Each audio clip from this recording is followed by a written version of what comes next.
Lo vi salir de mi casa a las 8 de la mañana. Yo llevaba media hora esperando en el coche, a una manzana, con el motor apagado y el corazón latiéndome como un tambor. Llevaba la misma ropa que el viernes por la noche cuando Clara me dijo que se quedaba en casa a descansar. Ni siquiera intentó disimular. Ni una gorra, ni gafas de sol. Salió por mi puerta con paso tranquilo, sacándose la camiseta para secarse el sudor de la cara, como si hubiera salido de un gimnasio. Pero no. Había salido de mi cama. De la cama donde yo dormía con mi mujer. Donde ella y yo hablábamos, reíamos, discutíamos, hacíamos el amor. O bueno, hacíamos el amor hasta hace un mes. Desde entonces, Clara siempre tenía sueño, dolor de cabeza o simplemente se giraba hacia el otro lado. ¿Y sabéis lo peor?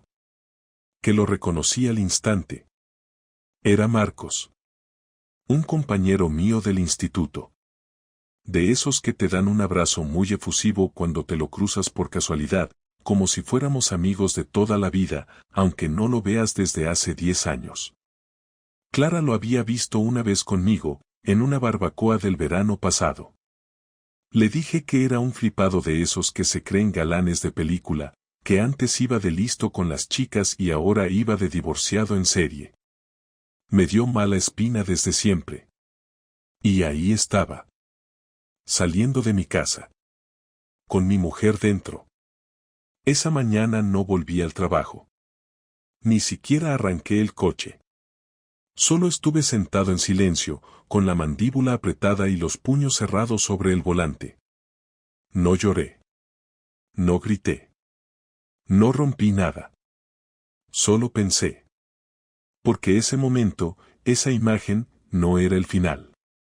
Era el principio. El principio de una historia que, os juro, todavía me cuesta creer que haya sido la mía. Volví a casa 3 horas después de que Marco se marchara. No tenía plan, ni una estrategia clara, pero sí tenía una certeza, necesitaba ver cómo actuaba Clara después de eso. No le escribí, no llamé, simplemente aparqué el coche frente al portal y subí las escaleras sin hacer ruido, con la esperanza de que aún estuviera dormida, aunque lo dudaba.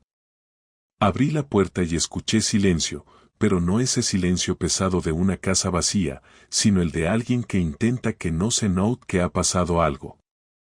Fui directo a la cocina, encendí la cafetera y me senté, como si fuera cualquier domingo normal. A los 10 minutos, Clara salió del baño con el pelo mojado, en bata, y me miró con una expresión que no supe leer del todo. No era sorpresa. Tampoco era alegría. Me dijo ¿qué haces aquí tan temprano? Y no supe si fingía o si de verdad no se esperaba verme. Le respondí que se había cancelado el viaje de trabajo que tenía ese fin de semana y que preferí no avisarla para sorprenderla. Su reacción fue exactamente la que no esperaba. Sonrió, se acercó a mí y me besó en la mejilla, como si todo estuviera en orden, como si no hubiera tenido a otro hombre metido en nuestra cama unas horas antes. Durante ese desayuno, Clara no paraba de hablar de tonterías.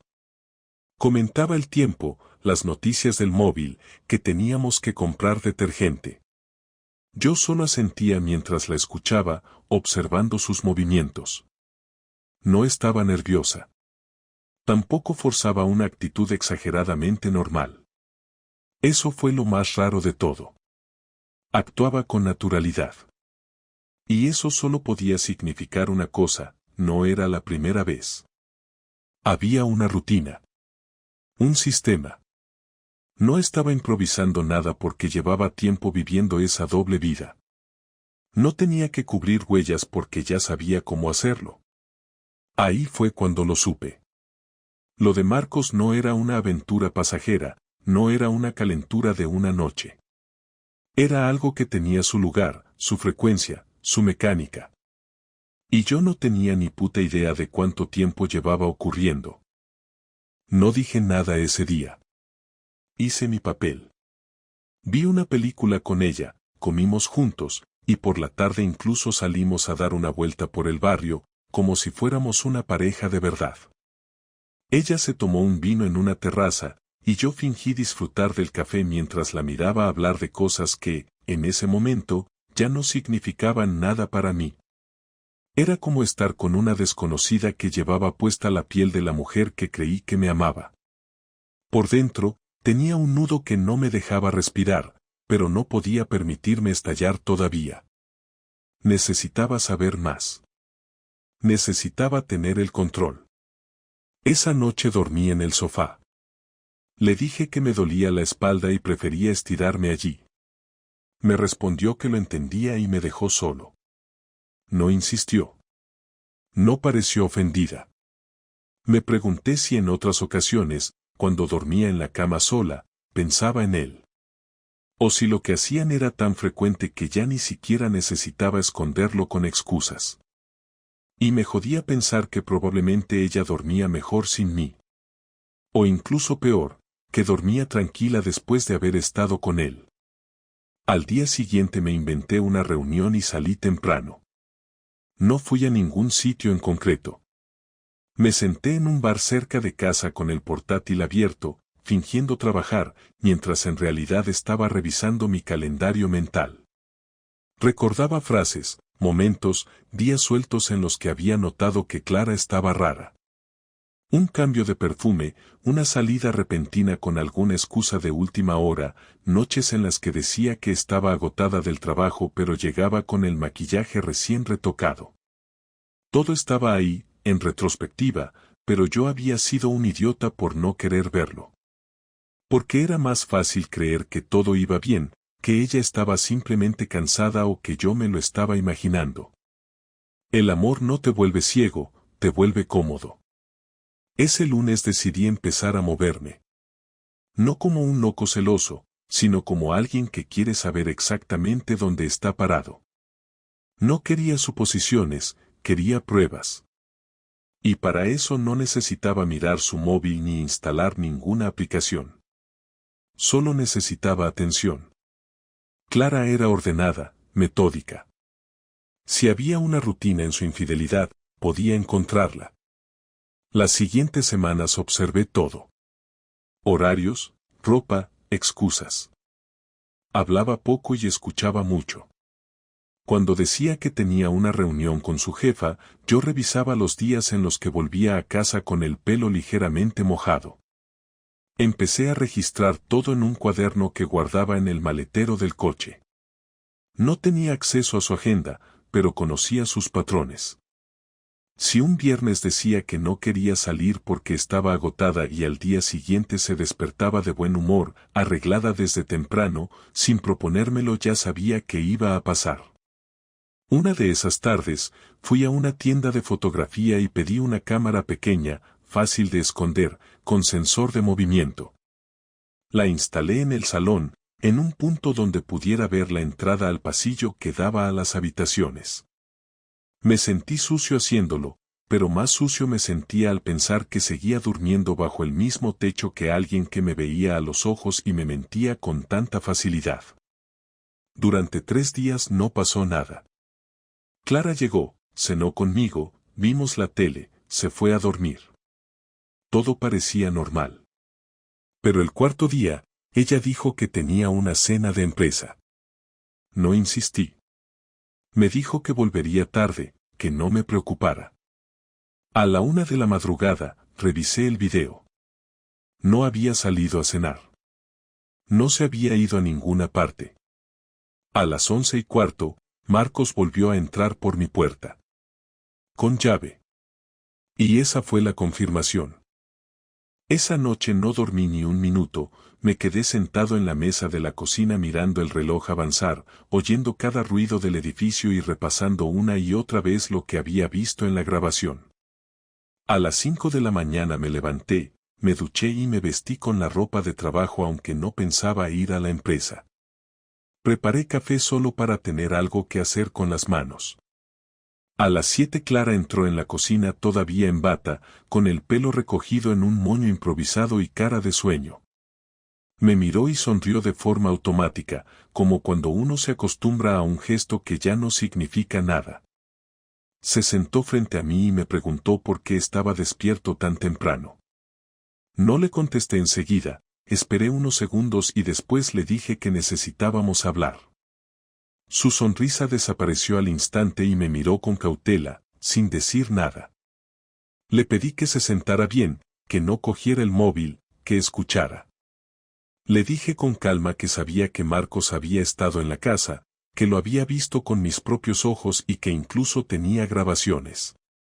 Por un momento su rostro se quedó inmóvil, como si estuviera decidiendo en qué dirección girar la situación. Después se inclinó hacia atrás, cruzó los brazos y dijo que estaba exagerando, que seguro había alguna confusión. Le respondí que no había ninguna confusión, que él había entrado con llave, que había estado en nuestra cama y que ya no tenía sentido negarlo. Clara se levantó bruscamente y empezó a caminar por la cocina, primero enfadada y luego nerviosa. «No tienes derecho a espiarme», me dijo. Le contesté que después de meses de mentiras no me quedaba otra opción. Ella se detuvo, me miró con una mezcla de rabia y vergüenza y dijo que yo había cambiado, que la trataba como si fuera invisible, que ya no hablábamos. Yo le respondí que eso no justificaba traer a otro hombre a la casa y menos a la cama donde dormíamos juntos. Mi voz subió de tono sin que pudiera evitarlo, no era un grito, era un temblor que me salía del pecho. En ese momento, Clara intentó usar una última excusa. Me dijo que Marcos era un amigo, que había venido a ayudarla con unos papeles, que la cosa se había ido de las manos una vez y que no iba a repetirse. Yo me reí, pero no de burla, sino de incredulidad. Le dije que no mintiera más, que se había repetido varias veces, que la rutina era clara y que yo ya no era un idiota. Se quedó callada unos segundos, bajó la mirada y se sentó otra vez. Sí, lo he hecho, dijo finalmente en voz baja. Sí, ha sido más de una vez. Mi respiración era tan pesada que sentía como me temblaban los hombros. Le pedí que me dijera la verdad completa, que no quería frases a medias, que necesitaba saber con cuántas personas, cuánto tiempo y por qué. Ella empezó a hablar atropelladamente, como quien quiere vaciar un saco. Me contó que con Marcos llevaba casi 6 meses viéndose, que al principio solo eran cafés después del trabajo, que después él empezó a venir a casa cuando yo no estaba y que se había convertido en algo habitual. Le pregunté si había sido solo él y me respondió que sí, que había tenido otras tentaciones pero no las había cruzado. Le pregunté por qué en mi casa, por qué en mi cama.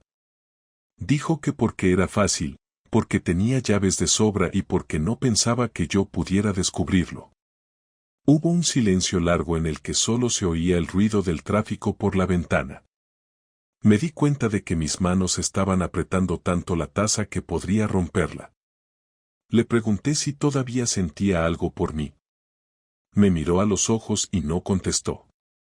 Volví a preguntar y dijo que no lo sabía, que estaba confundida, que conmigo tenía una vida cómoda pero que con Marcos se sentía diferente.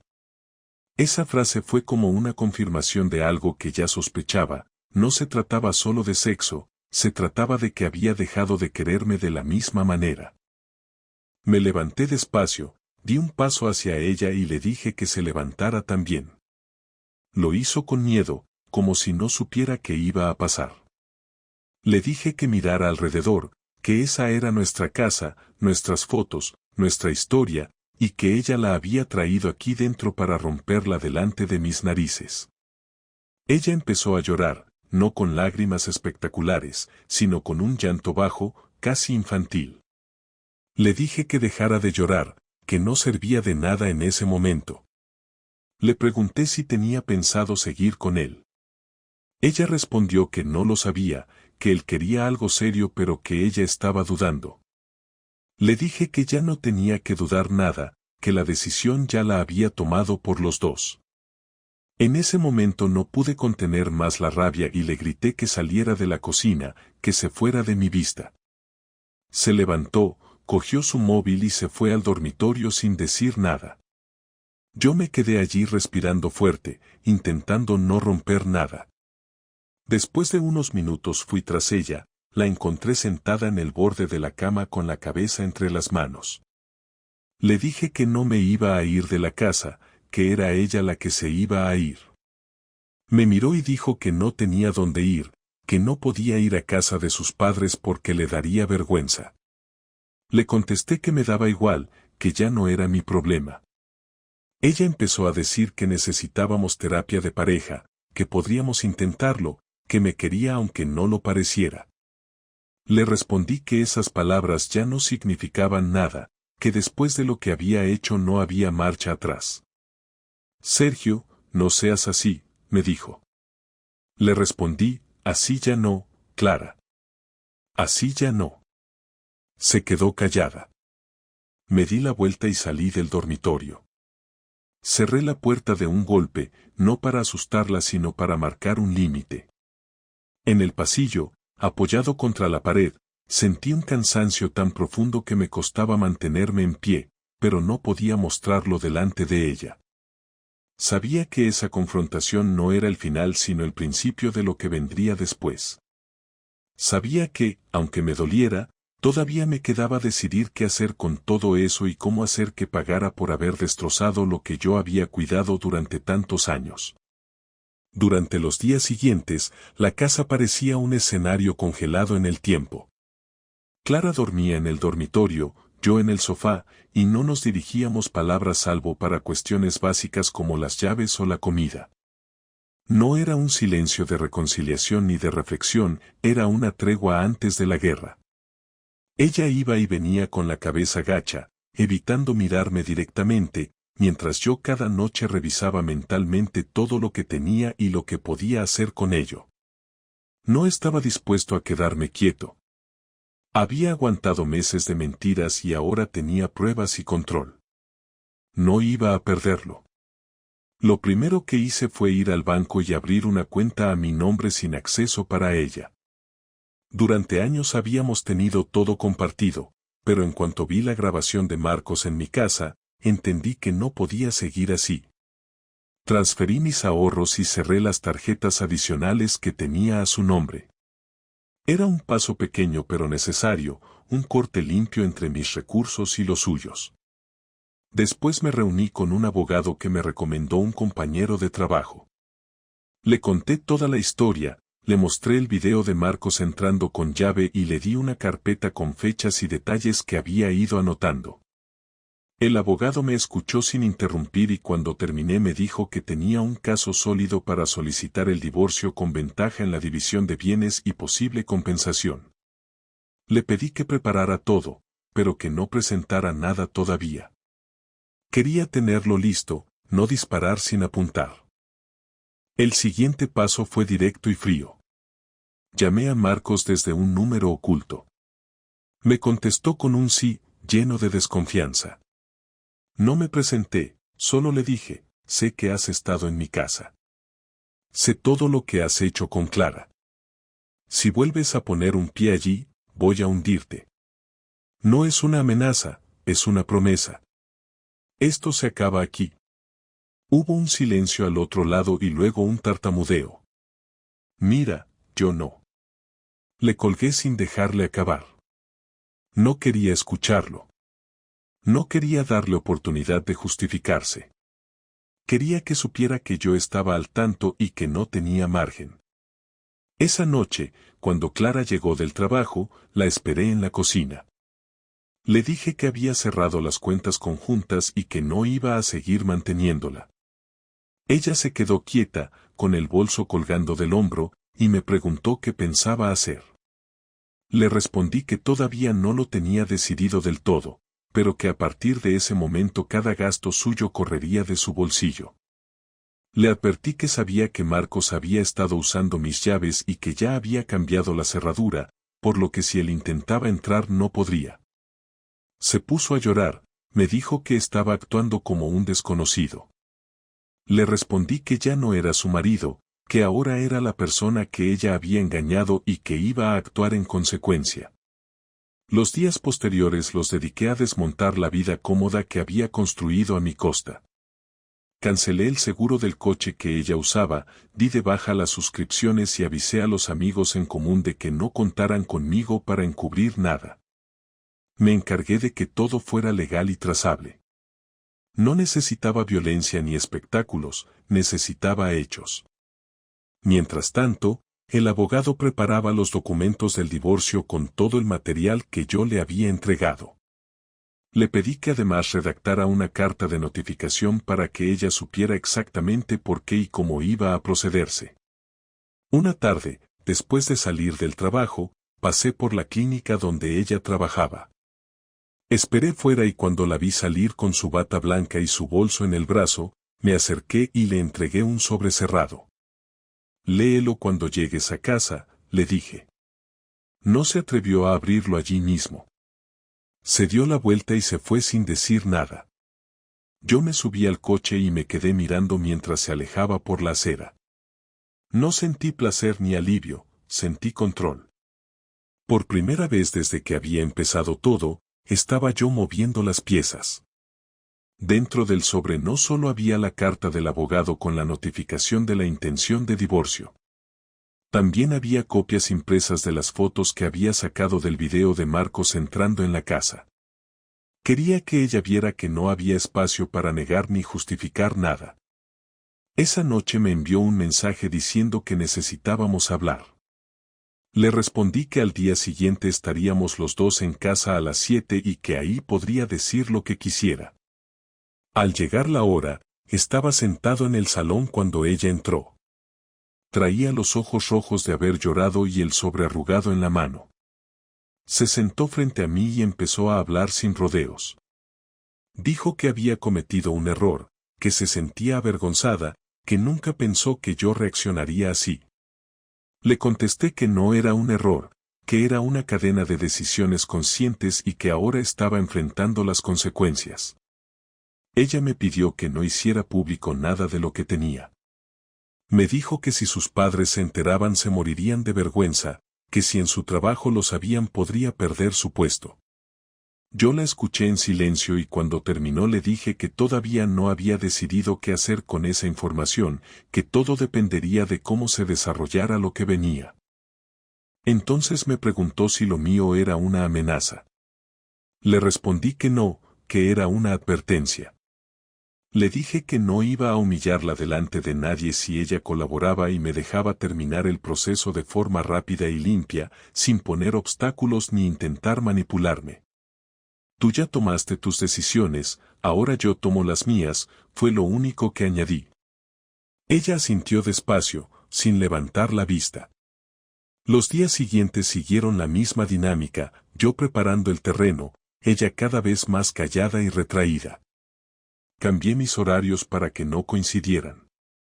Dormía bien por primera vez en semanas, no por felicidad sino por la seguridad de que estaba avanzando.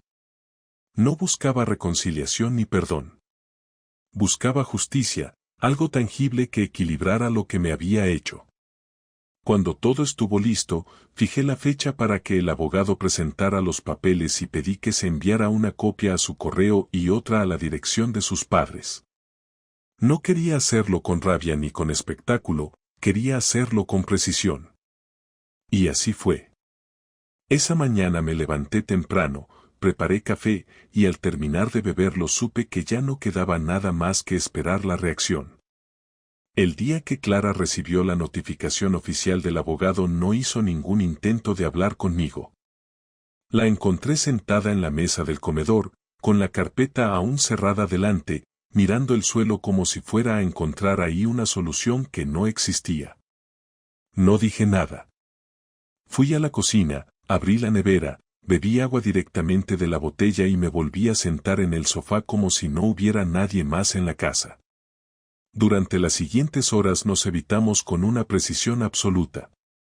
Ni una mirada, ni un cruce accidental en el pasillo, ni siquiera una palabra suelta.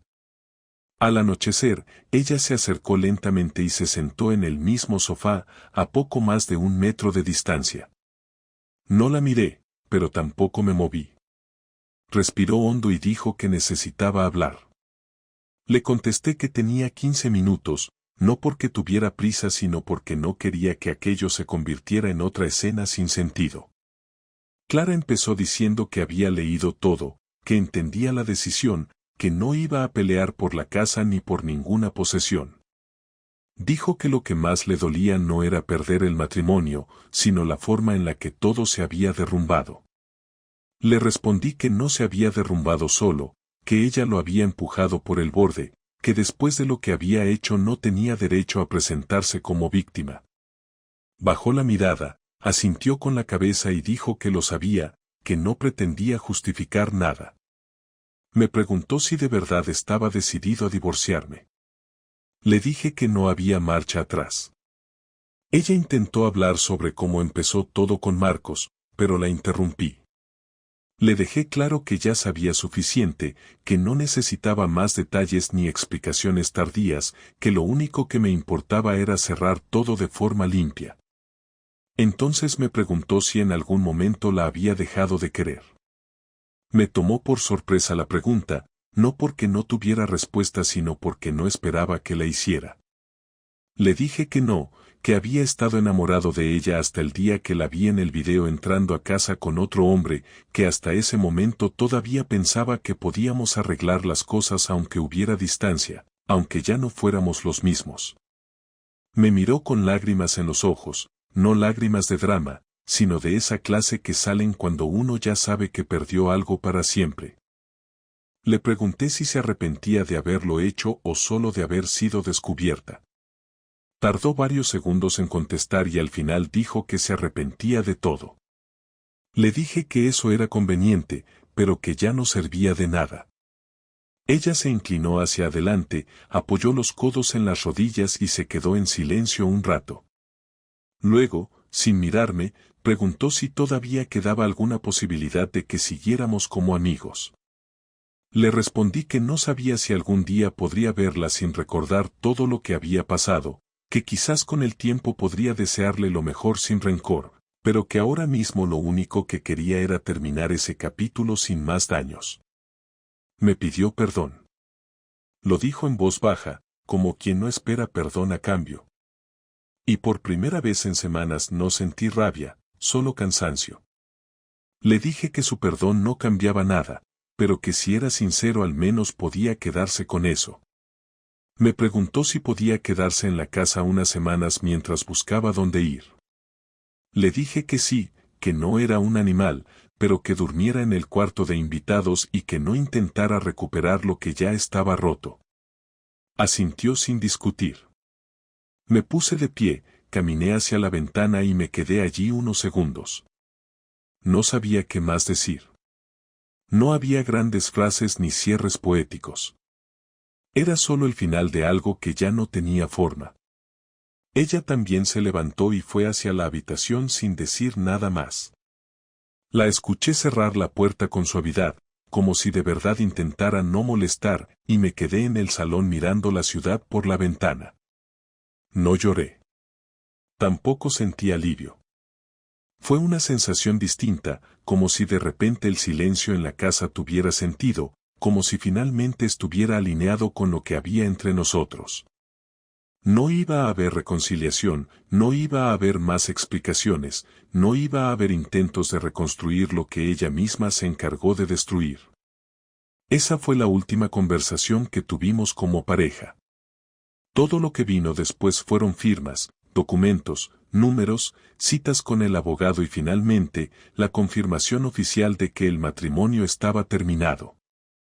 Clara se fue 3 semanas después, con 2 maletas y sin hacer ruido. Me dejó un sobre encima de la mesa con una nota que no quise leer de inmediato. La guardé en un cajón durante varios días hasta que una noche, después de una cena solitaria, la abrí. No decía nada que no supiera ya. Solo palabras vacías escritas con culpa. La rompí en pedazos y la tiré al cubo de basura sin pensar demasiado. El día que firmé el último documento del divorcio no fue diferente a cualquier otro. Me desperté a la misma hora, me preparé el mismo café de siempre y me senté en la misma mesa desde la que había empezado todo. Solo que esta vez, no había ningún y si en mi cabeza, no había especulaciones, no había planes ocultos, solo el cierre de algo que llevaba tiempo muerto aunque todavía respiraba por inercia. Firmé en silencio, entregué los papeles al abogado y salí del despacho sin mirar atrás. Caminé por la calle sin tener que revisar el móvil cada 5 minutos, sin preguntarme si alguien estaba entrando en mi casa cuando no estaba, sin esa carga invisible que había llevado durante meses sin siquiera darme cuenta. No fue felicidad, pero sí fue ligereza. Durante los primeros días después de su salida definitiva, lo más difícil fue reprogramar mis costumbres. No era solo la ausencia física, era todo lo que implicaba deshacer una vida compartida. Dejar de comprar para dos, dejar de mirar el sofá y esperar verla sentada con el portátil, dejar de oír sus pasos en el pasillo o su voz al contestar llamadas en voz baja en la cocina. No la extrañaba por amor, la extrañaba por costumbre, por lo aprendido durante años que ahora tenía que olvidar a la fuerza. Al principio me molestaba hasta el orden distinto de los platos, la cama hecha sin doblez en su lado, la televisión sin el volumen bajado como a ella le gustaba. Pero fui entendiendo que esa incomodidad era parte del proceso, que esas pequeñas cosas eran lo que se iba vaciando para hacer espacio a lo nuevo. Mis amigos cercanos se enteraron poco a poco.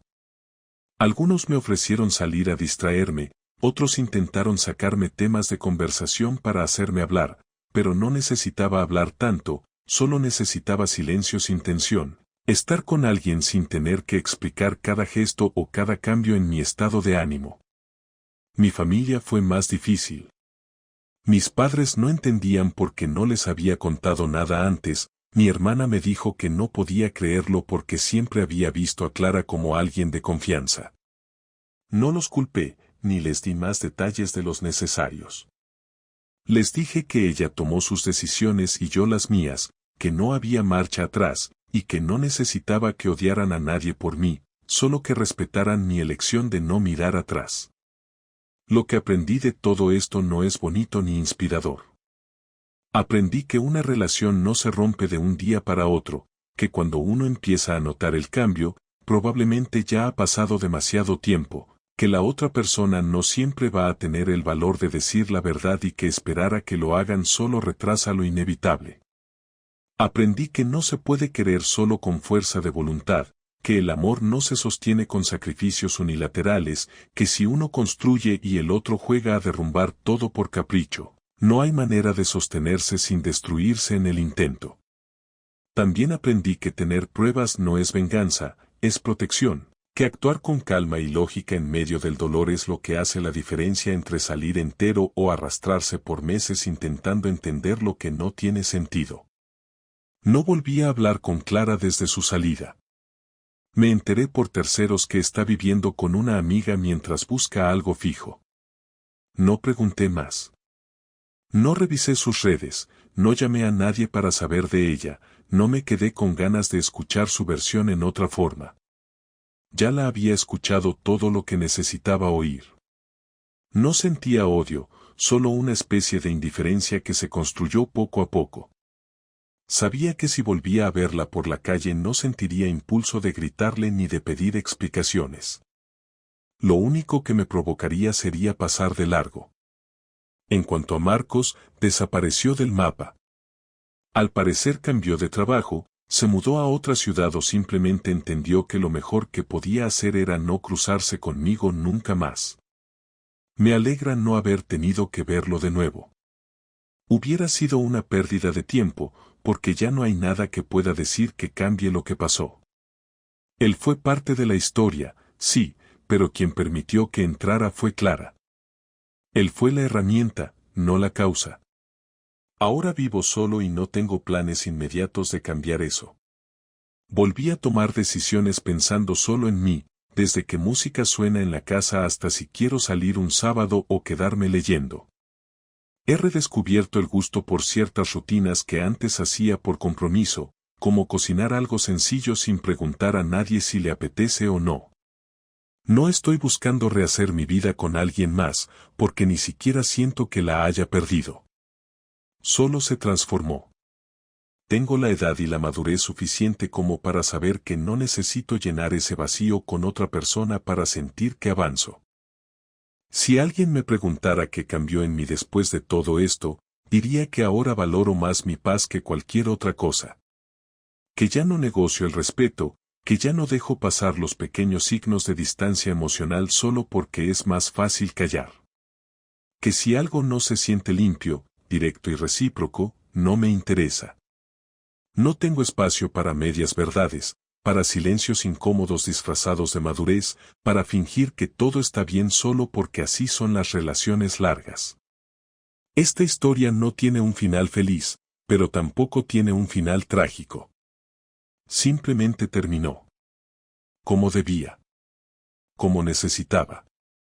Como merecía. Y eso, aunque no suene heroico, es suficiente para seguir adelante sin mirar atrás.